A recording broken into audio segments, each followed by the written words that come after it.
Ako si Soap Fernandez sa atong katinawan sa pagtuo. Kumusta mo?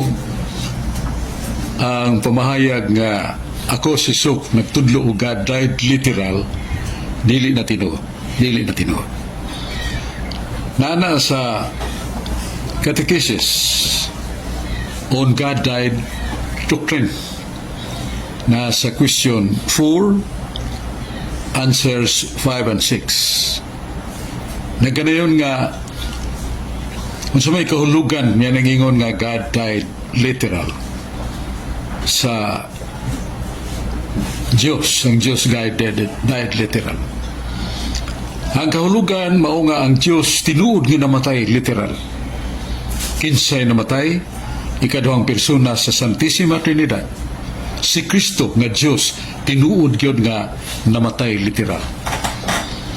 Kung sa may kahulugan sa poong literal, gihubad sa maong basahon nga God died literal, actual, true, genuine, not figurative.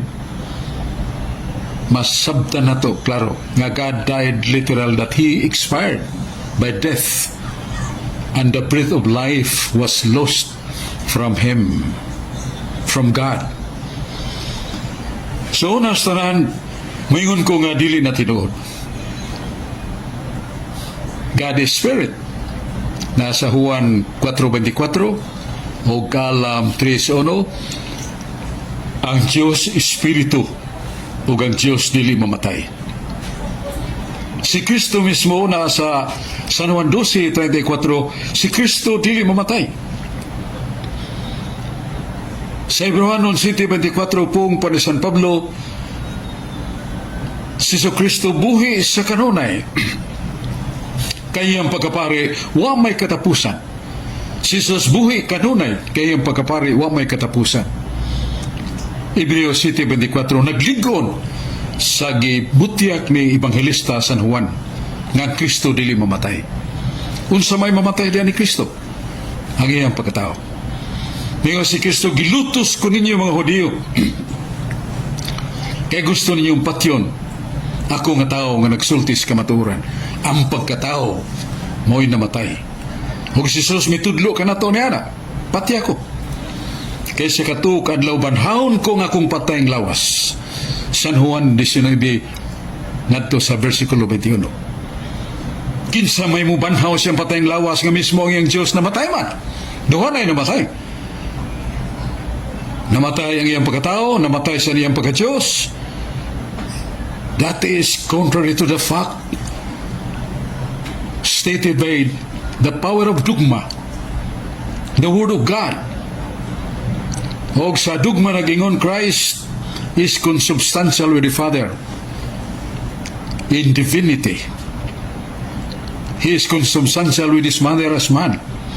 When He suffered as man, but not as God.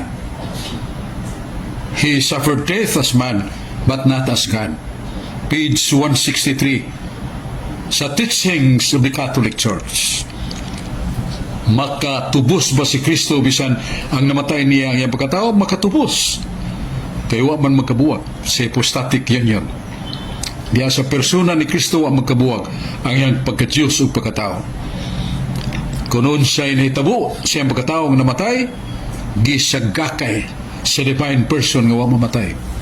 Asa mabasa? Catechism of the Catholic Church, paragraph 630. Na diyang namatay, nagkabuwag ang lawas o kalag ni Kristo, gigunitan, assume sa divine person ang iyang lawas o kalag. Nagpasabot nga the divine person did not die. Divine person did not die. O dili tinuod nga ako nagtudlo yan ang doktrina nga God died literal. Kaya matod pa sa question 4, answer 6 sa ilang libro, the words God died literal cannot be found in the Bible. So that doctrine cannot be substantiated, cannot be supported by divine revelation. That is not acceptable to be imposed because that cannot ripe into dogma. Salamat kaninyong tanan.